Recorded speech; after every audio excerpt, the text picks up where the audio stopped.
I will never forget the moment Bryce Whitmore walked through the grand glass doors of Altaris Technologies, radiating polished confidence, yet lacking the foundation a true corporate soul demands. He entered as if he had just purchased the entire building, his expensive watch flashing under the fluorescent lights, his tailored suit shouting ambition. I leaned against the edge of my desk, my hand tightening slightly around a cup of cold coffee, silently observing. 7 years at Altaris had taught me one thing.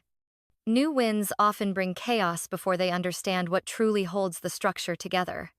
I am Clara Hayes, 34 years old, Director of Systems Architecture. The one who quietly built the operating backbone behind everything Altaris ever took pride in. Not just lines of code, but a living, breathing system, patented and time-tested, that once saved this company from a near-fatal takeover 5 years ago. My name, Clara Hayes, is etched clearly in the records at the U.S. Patent Office, along with a small clause in my employment contract, seemingly insignificant, but in truth, a trump card I have kept silent, guarding it like the root of my own life.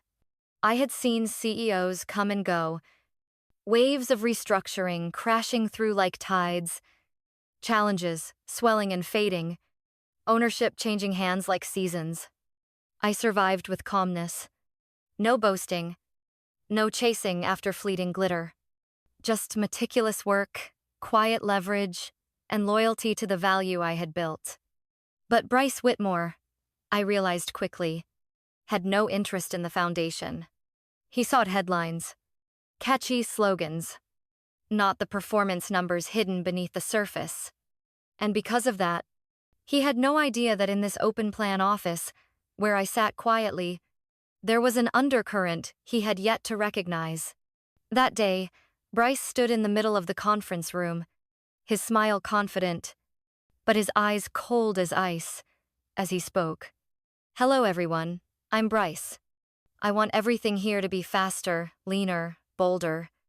We are going to create greatness, starting today." Scattered applause followed. Weak, like butterflies flapping their wings against a coming storm, I remained silent. Only my pen tapped lightly against the edge of my notebook, each soft click a quiet reminder to myself. Observe. Prepare. Bryce raved about vision, revolution, massive change. But I knew, words that do not root themselves in understanding are nothing more than clouds drifting by, leaving disorder in their wake. And when he ordered the cancellation of our regular systems review meetings, the very chain of meetings I had painstakingly maintained for years to ensure the system's resilience, I understood. A new storm had truly begun. And this time, I would not merely stand by and watch. I was not angry. I was not afraid. Inside me was only a deep certainty. True value does not disappear just because someone fails to recognize it. The changes crept in as early as the first week. The deep technical review meetings where every line of code, every risk point, was dissected with precision vanished from the schedule. In their place, Bryce hosted strategic alignment sessions, where flowery words floated in the air, but not a single real line of code was ever inspected. I didn't need anyone to spell it out for me. I could feel it, like small scratches on polished wood. A system built on meticulousness and commitment wouldn't survive long under hands too eager for glittering headlines. By Thursday, Bryce began moving aggressively. 3 mid-level managers, people who had stood shoulder to shoulder with me during critical system saves, were fired. 2 of them received nothing more than a curt email instructing them to clear their desks before noon. I sat there, flipping through the latest infrastructure blueprints, listening as the news spread like a cold wind. No one said it aloud, but fear filled the spaces between the rows of desks. Eyes stayed lowered. Conversations stopped mid-sentence whenever Bryce's footsteps approached. Then, he started touching the very heart of the system, the flagship software I had designed like a fortress. Secure, flexible, near absolute in its resilience. I watched hasty adjustments being made, reckless decisions executed without understanding. Not with anger, but with a silent grief. Like watching someone accidentally shatter a finely crafted timepiece, unaware of the years of patience it took to build. At meetings, I was referred to merely as the tech lead, a title far beneath my actual position. A condescending pat on the head. The message was clear. She used to matter. Now, not so much. I noticed the interruptions when I spoke. The glances seeking affirmation from younger colleagues who had never even drafted a full operational model. I kept my voice steady, my gaze calm. No arguments, no defensive ego. I chose to bear witness. Silently, precisely recording every decision, every misplaced comment, every deviation. Each ignored email, each recycled idea Bryce praised as new ideas I had proposed months earlier I logged. Not for revenge, but to preserve a truth. Real value does not disappear simply because it is no longer acknowledged. On Friday morning, Bryce appeared at my office door, leaning casually against the frame like a character in a film he believed he was starring in. "Clara, quick chat?" he said, voice smooth, but his tightly clenched fingers betraying the tension underneath. I nodded, inviting him in. He didn't sit. He just stood there, towering slightly, as if preparing to deliver a decree. "I'll be direct," Bryce said, as if it were some magnanimous gesture. "We appreciate your past contributions, but it's clear you've been here too long. We need people who are faster, more agile. You'll be let go, effective immediately. HR has your paperwork ready." I looked at him, quietly. Not searching for regret, I knew there would be none. Not to resist, I didn't need to. Instead, I smiled. A small, calm smile. Not bitter. The smile of someone who knows her worth isn't dictated by others' assessments. "Understood?" I replied, voice as steady as still water. I stood up and offered my hand. Bryce hesitated, then simply nodded and walked away, tossing a parting shot over his shoulder. I'm not wasting another dollar on someone past their prime. I didn't answer. I simply thought to myself, you don't realize it yet, but today, you just signed the beginning of your own downfall. I packed my things slowly, a small plant that had lived through countless seasons of change with me, a USB drive with team photos, and an old system notebook, worn at the edges. As I walked out of the office, cautious glances followed me. Some averted their eyes. Some gave small, silent nods, quiet farewells without words. No one spoke. Fear travels faster than sound. But I walked steadily. My hand trembled slightly when it touched the car door handle. Not from fear. Not from heartbreak. But because I knew the real storm was still ahead. And this time, I wouldn't be the one merely weathering it. I would be the one rewriting the script. That weekend passed in an unusual stillness. No phone calls, no messages.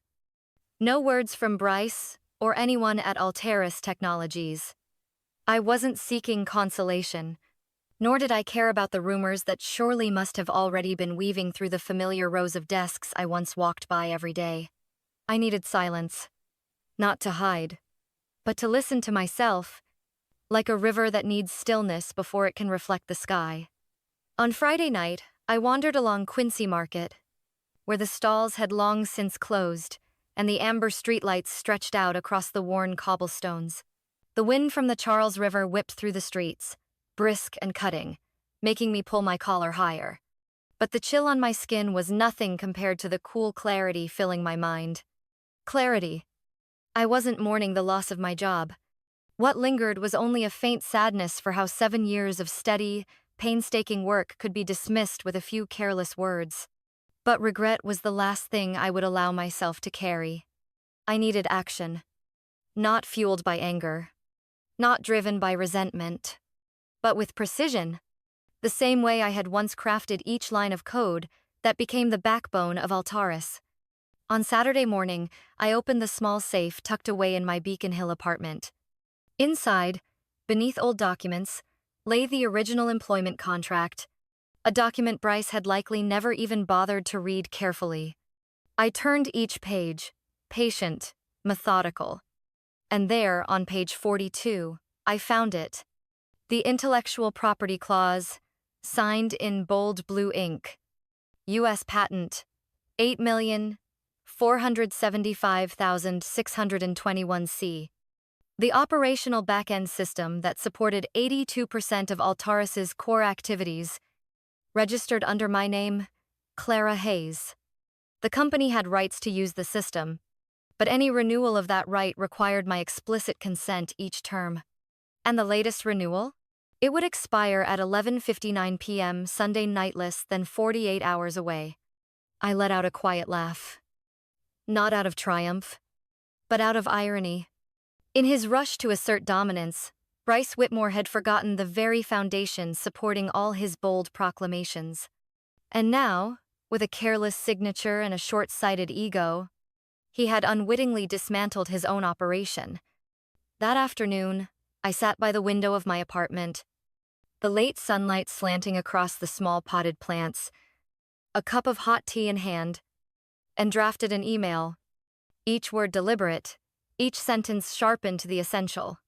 No excess, no anger, just truth, clear and indisputable. Subject: urgent notice of intellectual property rights termination. Content: I reiterated the patent, cited the specific contract clause, clarified the upcoming expiration, and emphasized, if Altaris Technologies continued using the system past 11:59 p.m. Sunday without a new agreement, they would be in direct violation of intellectual property law and subject to immediate legal action. I sent it to the legal department, to the VP of Engineering, and directly to Bryce Whitmore. No threats, no justifications. The silence within the words that was the real power. After hitting send, I closed my laptop. A wave of lightness swept through my chest, not because I anticipated revenge, but because I knew, this time, the truth would speak for itself. I didn't have to shout. I only had to stand firm and let my work, let my value, shine on its own. That evening, as Boston wrapped itself in a misty haze, I laced up my running shoes and jogged around Beacon Hill, letting my breath and footsteps chase away any lingering heaviness. I wasn't running away from anything. I was running toward myself. And deep down I knew, when Monday morning arrived, it wouldn't just be Altaris that would be different. I wouldn't be the same Clara Hayes anymore either. Monday morning, Boston lay under a thick curtain of mist, heavy and damp like velvet.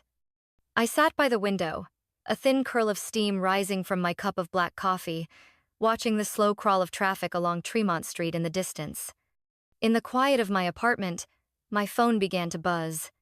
A message, then a call, then a flurry of urgent emails, their subject lines screaming in panicked caps. Urgent. Altaris system down. Authentication failure.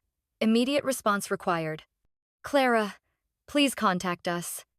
I sipped my coffee, letting the bitterness settle on my tongue.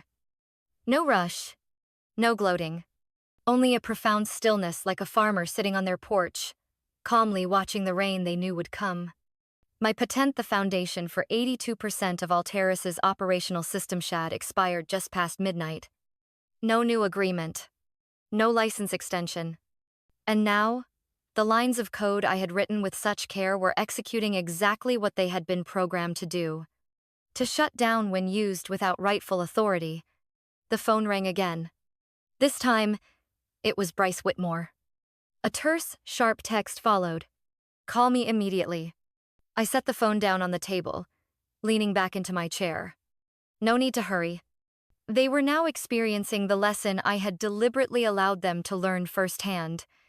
True value isn't something you can discard in a meeting room. It is the very foundation. And when it is removed, only then do people realize what it truly meant. By 8:30 a.m., my inbox was flooded with emails from legal, product management, and even the young engineers I had once mentored. The voicemails buzzed with raw unease. Clara, we've lost API access. Client data portals are locked. We need you, Altaris. Needs you. I read each message with a quiet steadiness. Not out of vengeance, but with the calm certainty that, finally, the truth had found its own voice. I stood, exchanging my casual sweater for a crisp white blouse and a simple black blazer. Every motion deliberate, unhurried, as though preparing not for battle, but for a lecture on what true resilience looks like. I didn't enter Altaris through the employee entrance. I chose the front doors, where the glass walls mirrored the awakening city of Boston beyond the mist. The sound of my heels echoed cleanly across the marble floors, each step a quiet drum beat announcing the beginning of something irreversible. Claire, the young receptionist, caught sight of me, her hands trembling as she reached for the internal phone. I gave her a gentle nod, a silent reassurance. I hadn't come to cause chaos. I had come to affirm a simple truth. True value doesn't need to shout. It only needs to be present, and the world will step aside. The elevator carried me to the 7th floor, where Altaris leadership was already unraveling like a hive struck by a storm. When I entered the glass conference room where 3 lawyers and senior advisors were already waiting, I felt no nerves, only a deep, unwavering peace. The kind of peace that belongs to those who know they have nothing left to prove. Miss Hayes, Mr. Whitaker, head of legal, began, his voice taut with strain. Thank you for coming. We would like to resolve this amicably. I sat down, placing a folder containing the patent documentation squarely on the table. When I spoke, my voice was clear, steady, unwavering. I, too, prefer an amicable solution. But that solution must be built on the proper recognition of value, of ownership, and of respect. A heavy silence blanketed the room. Somewhere beyond the hallway, I heard hurried footsteps, anxious whispers. But inside me, there was only stillness. Like the deep, rooted stillness of an old tree that has weathered many storms. Like the woman I had quietly become, through all the silent years spent building and protecting what I believed in. Mr. Whitaker, Altaris's head of legal, sat upright, his fingers laced tightly on the table, striving to maintain an air of composure. But his eyes, betrayed the undercurrent of rising panic. We, he began carefully, would like to propose a 1-year extension of the system usage rights, under the original terms. Same payments, same access, same technical support of everything as before. I remained silent, letting the offer hang in the air like a fragile sheet of paper fluttering in a cold draft. Then, I gently shook my head. No dramatics. No anger. Just a quiet, non-negotiable refusal. I'm afraid, I said, my voice steady and clear, that is no longer acceptable. A faint ripple of unease swept through the room. One of the junior lawyers looked up, his pen frozen mid-scratch on his notepad. I leaned forward slightly, my voice soft but each word landing with the precision of a needle threading into the very heart of the matter. I'm not here to patch up an outdated agreement. I'm here to redraw the boundaries clearly and decisively. I pulled out a fresh proposal from my folder and slid it across the table. $12 million for 12 months of system usage. Quarterly renewals, subject to renegotiation each cycle. Technical support provided solely by me, or a team of my choosing. Public acknowledgement across Altaris's internal documents and media releases that I am the author and rightful owner of the patent. And one final condition: immediate initiation of an IP asset review and the establishment of an anonymous reporting channel for employees to protect the values this company has been too quick to neglect. The room fell into a heavy silence. Whitaker adjusted his glasses, his lips pressed into a thin line, while an advisor beside him scribbled notes so furiously the paper nearly tore. Across the table, a senior woman, someone I vaguely remembered from a merger meeting years ago, lifted her gaze, her expression heavy with realization. "This is a big ask," she murmured. I smiled, not in defiance, but in calm affirmation. It is. But it accurately reflects the true value, the value that was forgotten until it disappeared.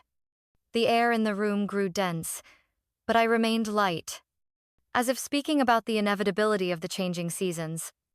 Something natural, something beyond dispute. Mr. Whitaker stared at me for a long moment, then nodded slowly, weariness tugging at the corners of his mouth. "We'll need to escalate this to the board immediately," he said. I rose to my feet, smoothing the hem of my jacket. "Then you'd better move quickly," I replied evenly. "Because every hour your system remains offline, Altaris isn't just losing clients. You're losing trust. And that's far harder to win back than any tangible asset." As I stepped out of the conference room, I spotted Bryce Whitmore standing stiffly in the hallway, his expensive tie slightly askew. Our eyes met. For the first time, there was no arrogance in his gaze. Only confusion and a flicker of fear. He moved toward me, attempting to summon the confident air he once carried so effortlessly. "Clara," he began, voice straining for composure, "could we speak privately?" I paused, holding his gaze steady enough that he would understand. The time for private negotiations had passed. "Bryce," I answered gently, "this isn't just between you and me anymore. It's between you and the consequences of the choices you made." I turned, the click of my heels echoing down the empty hallway. I didn't look back. I didn't need to. Because sometimes, victory isn't about defeating someone. It's about walking away, without ever losing yourself. That afternoon, I left Altaris headquarters and returned to my small apartment in Beacon Hill. Boston, under the dimming twilight, lay draped in a silver mist, the old rooftops blurred into a watercolor of fading light. I brewed a cup of hot tea, set it down on the windowsill, and placed my phone face down on the table. No waiting. No hoping. No anxiety. Because I knew what needed to come would come, at exactly the moment it was meant to. Around 8 in the evening, as the city lights flickered to life and the Charles River shimmered gold in the distance, my phone buzzed. An email from Victoria Langston, the chairwoman of Altaris's board of directors. Subject: invitation to private board meeting, urgent. The message was brief, yet unmistakably clear. "Clara, the board deeply appreciates your professionalism and the irreplaceable contributions you have made to Altaris Technologies.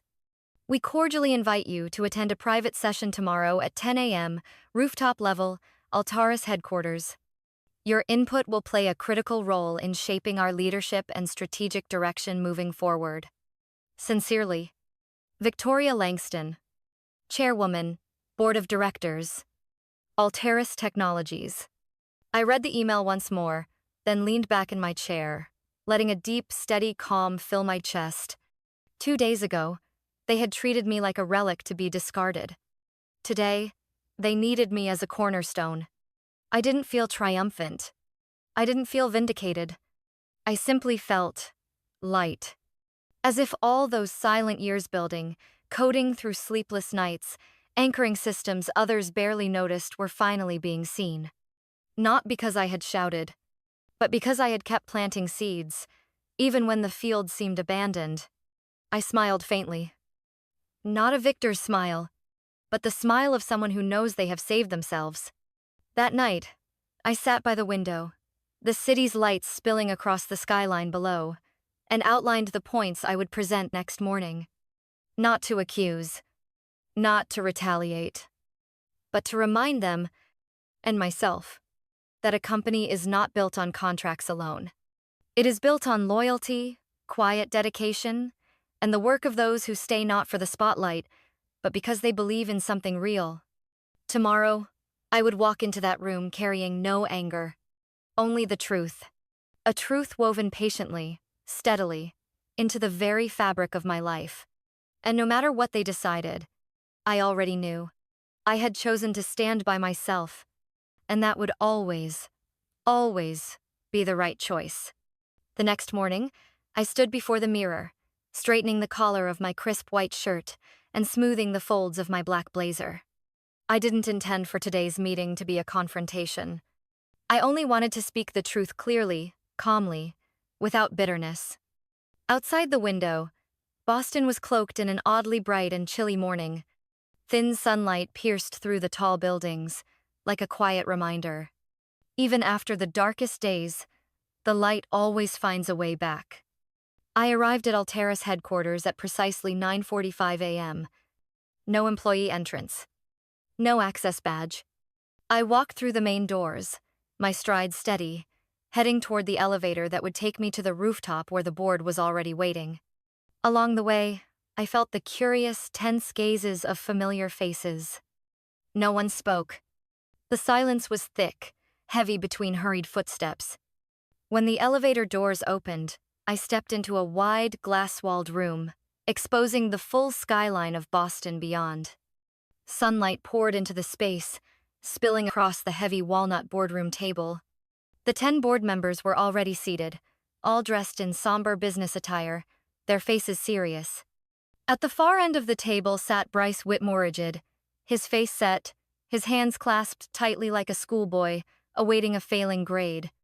Victoria Langston, the chairwoman, rose with a composed smile as I approached. "Clara, thank you for coming," she said in her measured tone.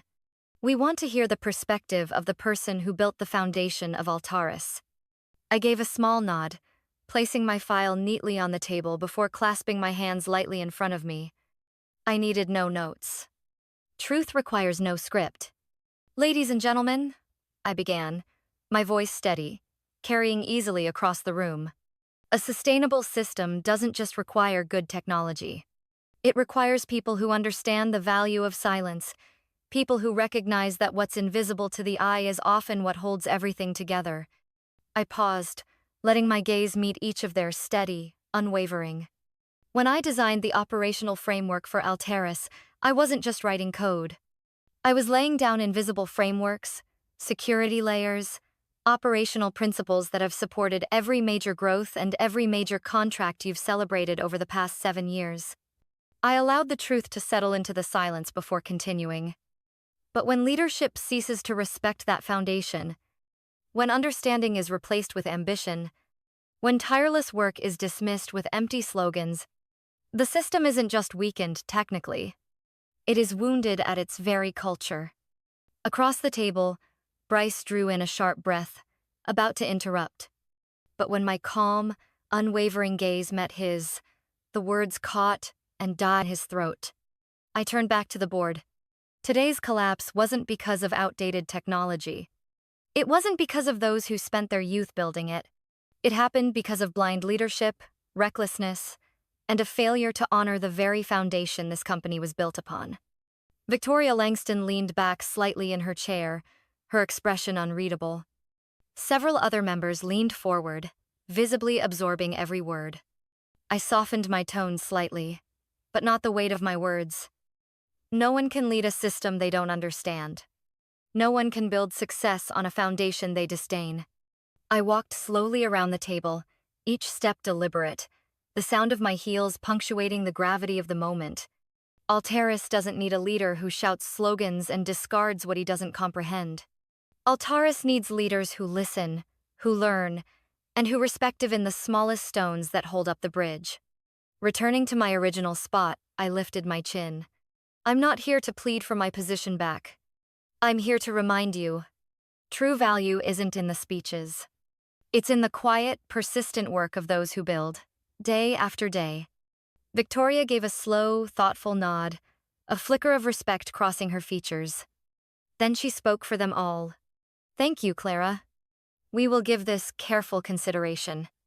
I gave a respectful nod, gathered my documents, and walked out of the room without once looking back. Not because I was cold, but because I had given everything that mattered. And sometimes, the strongest thing you can do is walk away from a room, carrying the integrity of your own soul. I stood outside the boardroom, leaning lightly against the cool glass wall, gazing out over the city of Boston, the traffic below flowing like veins, quietly sustaining life. Behind me, the heavy door sealed shut, separating me from the closed-door deliberations inside. I didn't need to hear to know what was unfolding. Bryce Whitmore scrambling to defend himself, the board discussing, the silent truths I had laid bare, slowly peeling away each layer of pretense. I waited not in impatience, but with the steady calm forged through countless lonely nights spent coding, through countless moments standing at the edge between existence and oblivion. 15 minutes later, the door opened. Victoria Langston stepped out first, her face illuminated by the soft morning light, wearing an expression of solemn acknowledgement. "Clara," she said gently, "please come back in." This time, I stepped into the room, not as an outsider awaiting judgment, but as the one holding the balance. Bryce was no longer there. The chair he had occupied now sat empty and unmistakable, full stop without words. Victoria invited me to sit, then calmly announced, "Effective immediately, Bryce Whitmore has been suspended from his position as CEO, pending the results of an internal investigation." A brief silence rippled across the room. I gave a small, respectful nod out of triumph. Because I knew. This moment wasn't about defeating an individual. It was about the quiet victory of principles I had steadfastly believed in. Victoria continued. "We also agree to the terms you proposed. The licensing fee, the private technical support clause, and most importantly, Altaris will officially recognize you as the sole inventor and rightful owner of the operational system patent."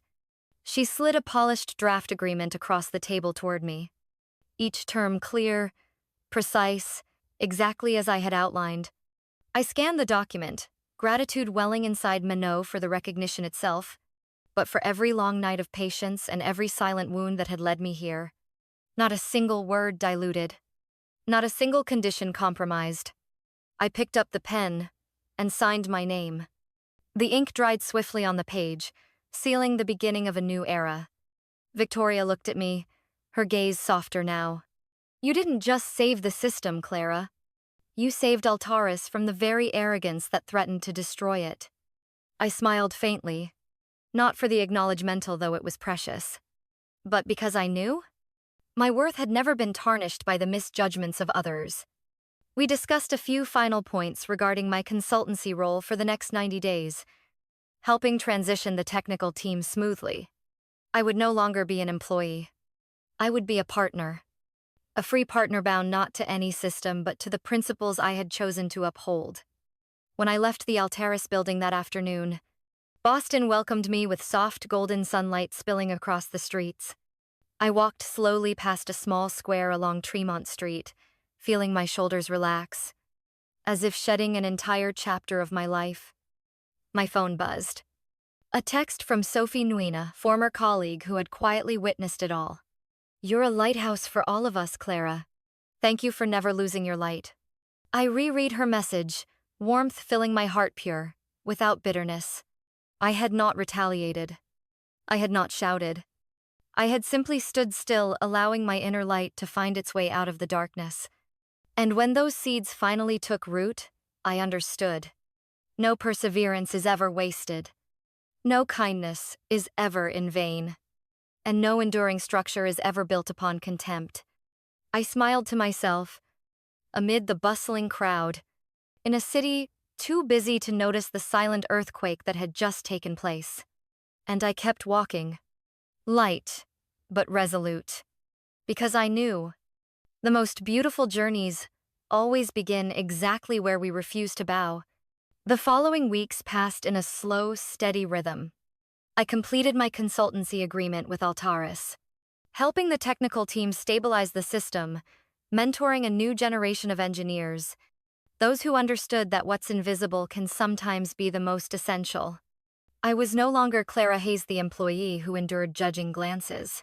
I had become Clara Hayes, the cornerstone, the keyholder, the one quietly opening new doors for those coming after. But deep inside, I knew my time at Altaris had come to an end.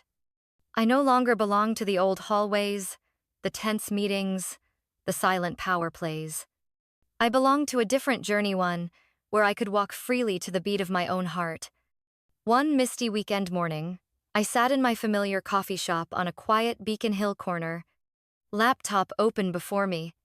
I signed the final papers to establish my own consultancy. A small firm, yet carrying the philosophy I had spent half a lifetime to internalize.